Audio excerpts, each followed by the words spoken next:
RBI governor की तरफ से आई है ये शक्तिशाली पॉलिसी। जी हां, बेहद दमदार कमेंट्री और ग्रोथ पर पूरा फोकस, ठीक उसी तरह से जैसे बजट का फोकस था ग्रोथ पर, वही शब्द, वही भाषा और वही हाव भाव आरबीआई गवर्नर के। और इस पॉलिसी के बाद दमदार एक्शन बाजार में भी।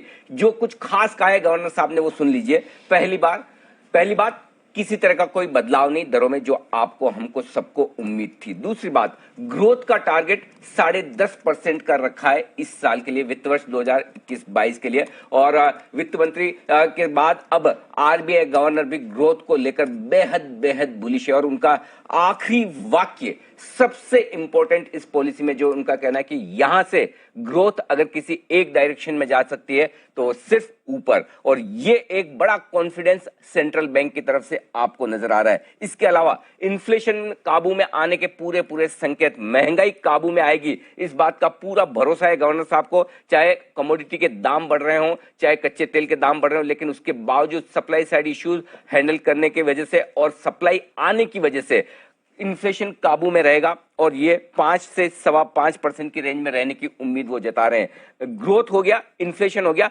लिक्विडिटी कम करने की कोशिश थोड़ी सी आरबीआई गवर्नर की है, लेकिन टुकड़ों में, ताकि बाजार पर उसका ज्यादा असर ना आए। सीआरआर जो है उसे 3.5 और 4% टुकड़ों में करने की कोशिश आरबीआई की तरफ से होगी। लेकिन कुछ 2-3 अहम ऐलान हुए, उस पर नजर रखिए। एनबीएफसी भी अब टीएलटीआरओ में अपना लिक्विडिटी मैनेजमेंट कर पाएगी। वहां से अगर एनबीएफसी को पैसा चाहिए तो एनबीएफसी को भी पैसा मिल पाएगा। तो एनबीएफसी के लिए एक अच्छी खबर है इस वक्त।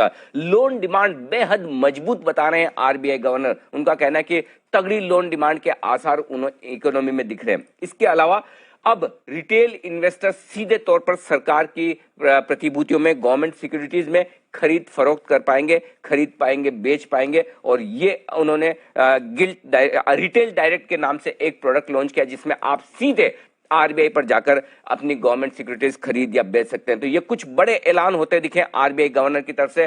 पॉलिसी डायरेक्शन एकदम साफ है, इन्फ्लेशन काबू में है, ग्रोथ मजबूत है, आगे लोन डिमांड स्ट्रांग है और साथ ही लिक्विडिटी भरपूर है, जिसे इनफैक्ट उल्टा कम करने की कोशिश। तो किसी तरह का कोई झटका नहीं, किसी तरह का कोई बदलाव नहीं। और सबसे बड़ी बात, अकोमोडेटिव पॉलिसी बरकरार रहेगी। और यह सिर्फ गवर्नर साहब का मानना नहीं है, एमपीसी के सारे मेंबर्स एक मत होकर आगे अकोमोडेटिव पॉलिसी रखने के पक्ष में है। पहला रिएक्शन बग्गा साहब से। बग्गा साहब बताएं, इन सब ऐलानों